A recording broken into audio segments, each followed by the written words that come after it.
Welcome back to the channel, everybody, and today it is another video in my 2024 NFL offseason prediction series. We're going to cover the Washington Commanders. Make sure to like, comment, and subscribe. Washington's in a weird situation right now. They have fired their coach. They're looking for a new head coach. They got a new ownership group. They're sort of a team that's been in flux this year at the very top in the executive branch, so to speak. And this seems to be the first year where it's really going to settle in and be the brand new Commanders team. Are they even going to be the Commanders? The brand new Washington, D.C. football team. And they got a lot of work to do. A ton of work to do. They were one of the worst teams in football, second worst record-wise in the NFL. They're picking second overall, but that does put them in a position to get their rookie quarterback, their franchise quarterback, their blue chipper at that position. But they traded away their two best edge players. They really are sort of blowing up what was the strong point of that roster, which was the front four for so many years. But I don't think it's all necessarily a bad thing. I think there's some really good coaching prospects out there. They got a lot of cap space to work with. They got a lot of good draft capital to work with, and they can get more. If you saw my Raiders video, we'll talk about that Jonathan Allen situation where you can even get another day 2 pick out of that and put yourself in a position where you're going to get a lot of good young players right out the bat for whoever that new head coach is going to be. And I don't anticipate it to be some type of big name previous head coach like Belichick, Harbaugh, or Vrabel. It's going to be somebody who hasn't been a head coach already, I would anticipate. But somebody who's going to bring in a lot of hype and a lot of optimism to the fan base while also having a long leash to really make this about a rebuild and not necessarily you have to turn this around overnight. And we'll get to that as always. But the draft strategy is going to be something we're going to talk about. They're in a great position for that, to get a lot of good young players in there. And they have some pretty good offensive weapons in general. I think they just need better offensive coaching, and we'll get to that as well. You know, Terry McLaurin, Jahan Dotson, Curtis Samuel, who's probably going to be gone. But, you know, Sam Cosmi played pretty well this last year. Brian Robinson, I think, is a good back. So there's a lot to work with here, despite there not being a lot to work with, if that makes sense at all. And I hope I can make sense of it. Let's get right to it right now. So I am going to go with Ben Johnson being the head coach, current Detroit Lions offensive coordinator. All the reports seem to be pointing in that direction as well as it stands right now. I know that there's like the process that they have, and I've said this before in previous videos, that I know the Rooney Rule is a thing, but it is for the most part a complete and total joke. Because you kind of have an idea of what direction you want your team to go in. And it's clear now that with the Magic Johnson ownership group that's there now with the Washington Commanders, that they're still going to be the Commanders come next season, that Ben Johnson seems to be the guy. He's somebody that was highly sought after last year after having a lot of success in Detroit. And I think this year really cemented that he is not long for this world as a simple offensive coordinator for Dan Campbell in Detroit. And they're going to be looking for somebody else because he's going to get a head coaching job. I think this is the perfect situation for him as well. He's coming in. He's going to have a long leash here. He's come into a team that needs to completely rebuild. We saw it at the trade deadline that they were a struggling team and they still traded away probably their two of their top 5 defensive players, Chase Young and Montez Sweat. So Ben Johnson is inheriting a lot of good draft capital in this first year, but a really poor roster for the most part. You look at some of these offensive rankings, and this was supposed to be Eric Bieniemy's big coming out party, and I hate to say I told you so, but kind of like what I said to Carolina Panther fans, I said the same thing about Eric Bieniemy, just not a big fan of his. If he was what people said he was, he would have been a head coach a long time ago, and people wanted to talk about it being a white and black thing. The proof is in the pudding right here with this team. They were an absolute bottom 5 offense in the NFL. They barely were able to score points. They threw the ball more than anybody else, but finished in the bottom half of the league in touchdowns and yards. They were second to last in turnovers, third last in sacks allowed, bottom 10 in third down percentage. They were great in the red zone, and that speaks a lot to, I would say, Brian Robinson Jr. in particular, Logan Thomas, the tight end, Terry McLaurin. They had a lot of talent out there. on the offense side of the ball. Sam Cosmi on the offensive line had a very good season. But, play calling on third down was not up to snuff. They kept putting Sam Howell in terrible positions, clearly, throwing the ball as much as he was, not running the ball. They just refused to establish the run despite having a pretty good backfield with Brian Robinson and Antonio Gibson. And now I think you bring in a guy like Ben Johnson who can show that he's not afraid to commit to the run. With Jahmyr Gibbs and David Montgomery, even last year with the group they had with Jamal Williams and DeAndre Swift, he is not afraid to establish the run. He's not afraid to make that commitment to then open up the pass. And I think that that's going to serve well, especially for a rookie quarterback who certainly will be coming in alongside with him with that second overall pick.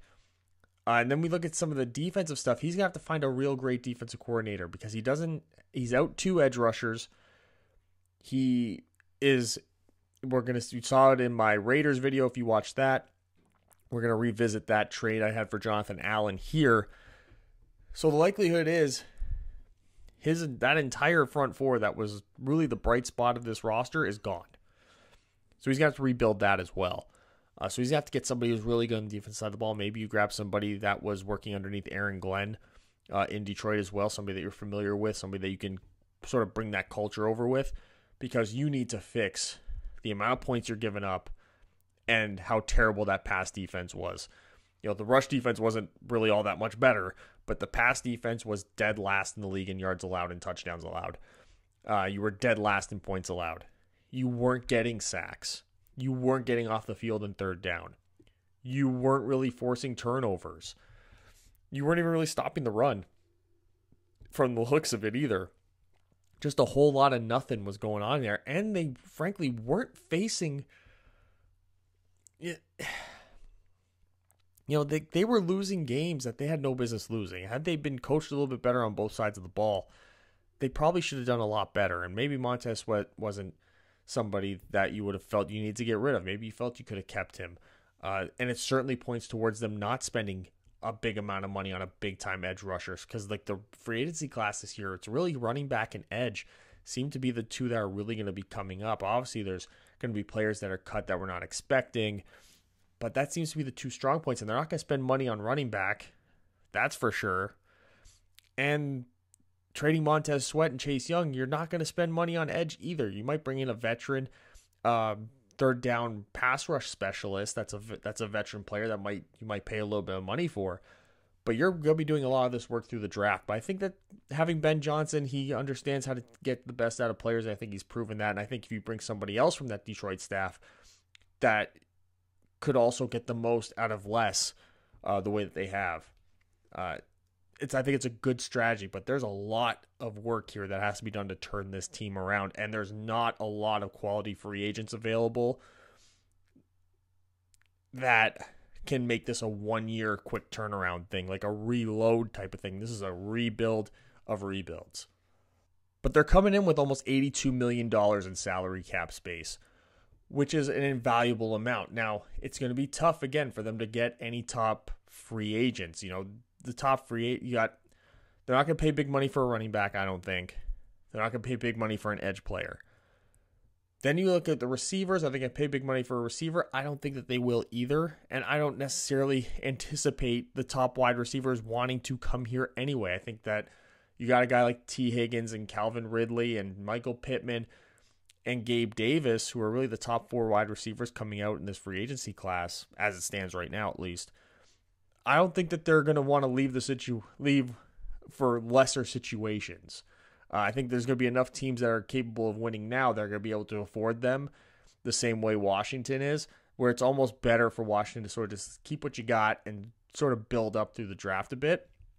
But you don't have a lot of quality free agents really on your roster you need to bring back. You really got 2, and it's in your secondary, the only 2 bright spots of the worst pass defense in the league, Kendall Fuller and Cameron Curl. Now, when you have $81.9 million and you don't have a lot of in-house signings to really bring back, that allows you to do what Cincinnati did with Mike Hilton and Chidobe Awuzie a couple of years ago, which is you front-load their deals. So you can front-load Kendall Fuller and Cameron Curl's deals here, 4 years, $64 million, 3 years, $42 million.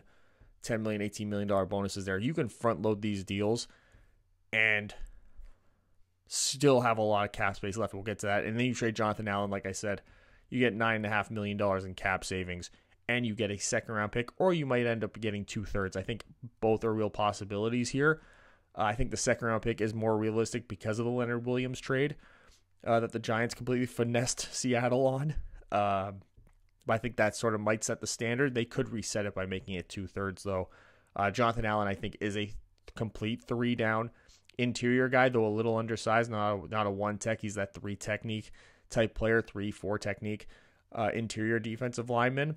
But he can be on the field for all 3 downs, and I think that does drive his value up a little bit. And I think the fact that he has been so outspoken about wanting to win, I think that added motivation, if he goes to the right situation, could make giving up a second-round pick worth it to whoever does. But even with those front-loaded deals, you're looking at about $54.9 to $55 million by my standard here of how I would do it, which is still a lot of money. And you're not even going to have to worry about spending all of it because you just don't have, probably won't have the ability to sign a lot of free agents upcoming.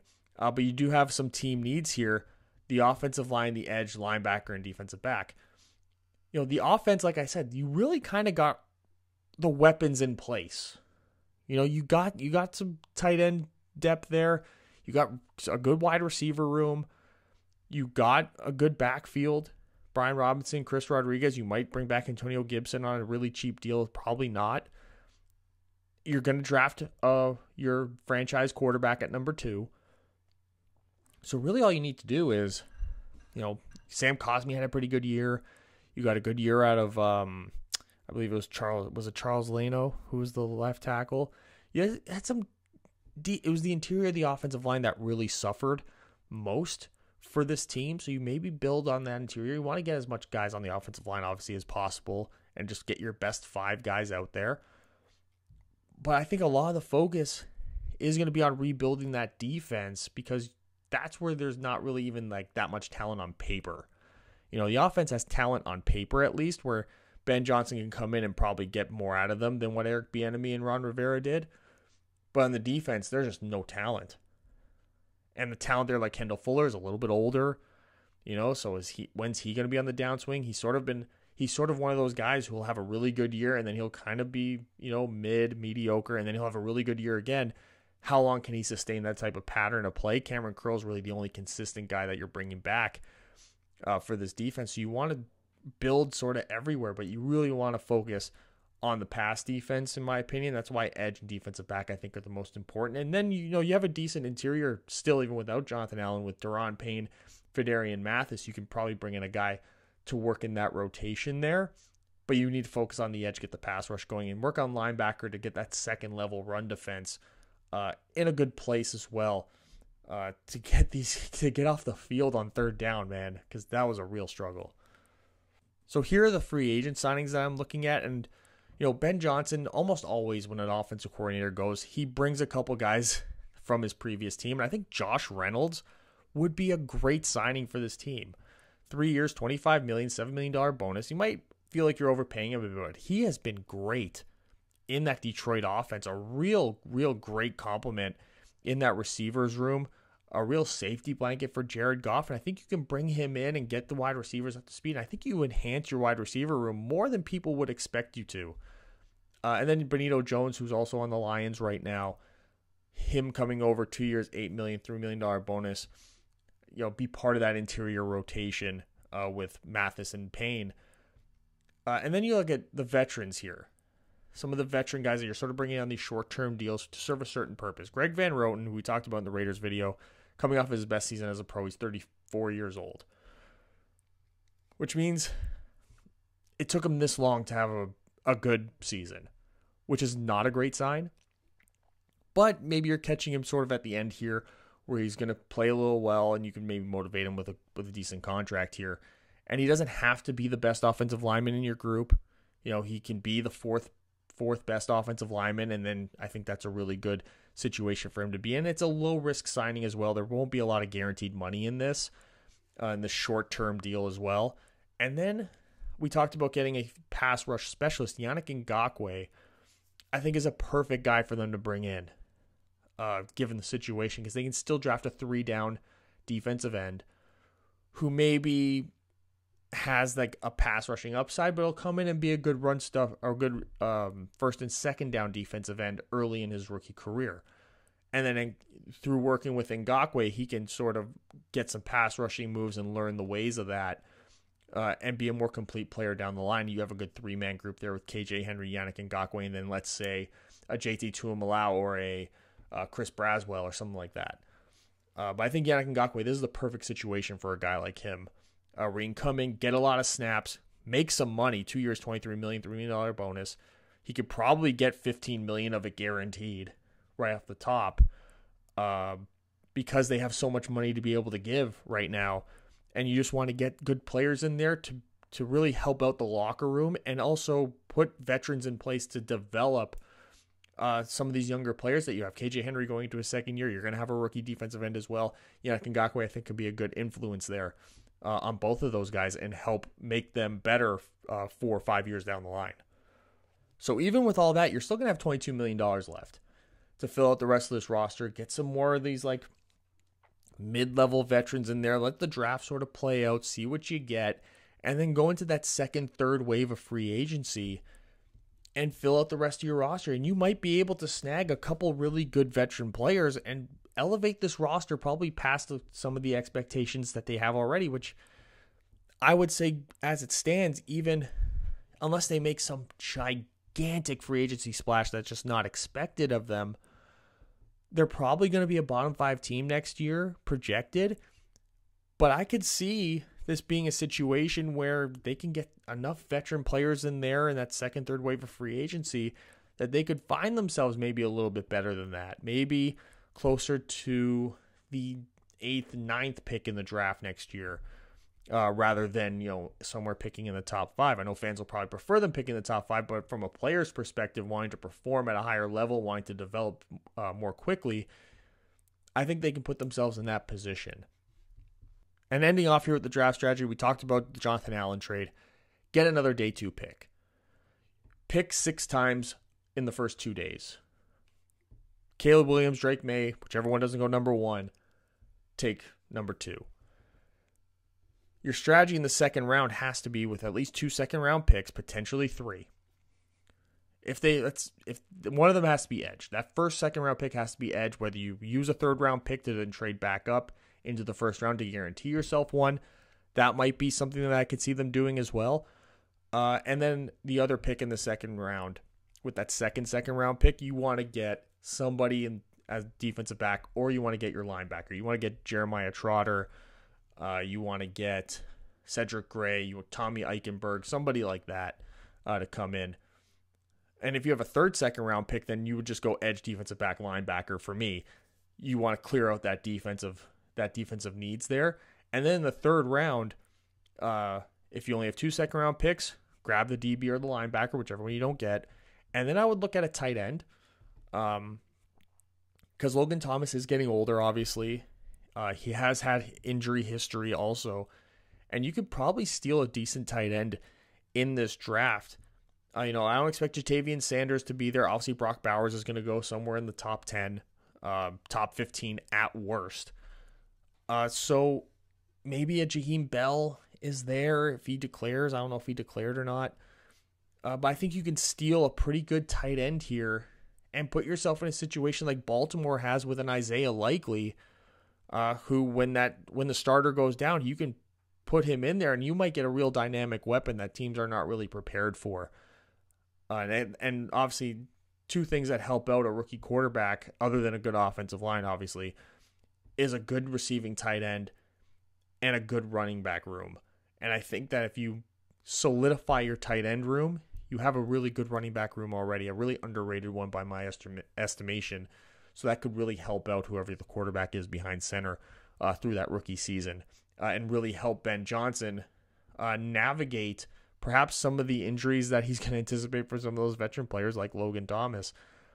But maybe put him in a position where he can move on from Logan Thomas.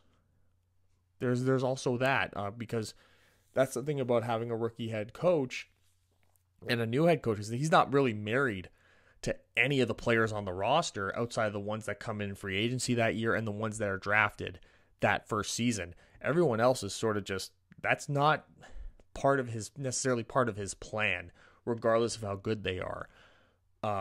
With obviously a few exceptions. I would anticipate Terry McLaurin and Jahan Dotson would be part of his plans.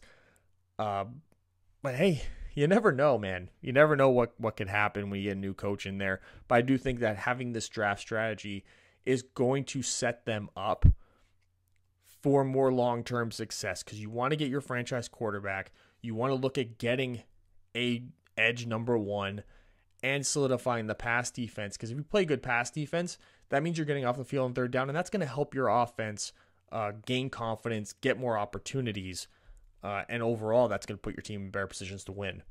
And there it is, my 2024 offseason predictions for the Washington Commanders. Make sure to leave in the comment section what you think of the video. And Commander fans, I want to know what you think of how I would run your team's offseason. And if you like it, if any other suggestions out there, leave them in the comment section below. But don't forget, like and subscribe to the channel so you don't miss any more of my prediction videos. Got a couple more up there. You can check out that playlist, which is on either side of my head. I don't know which side it's on. It's on one of them.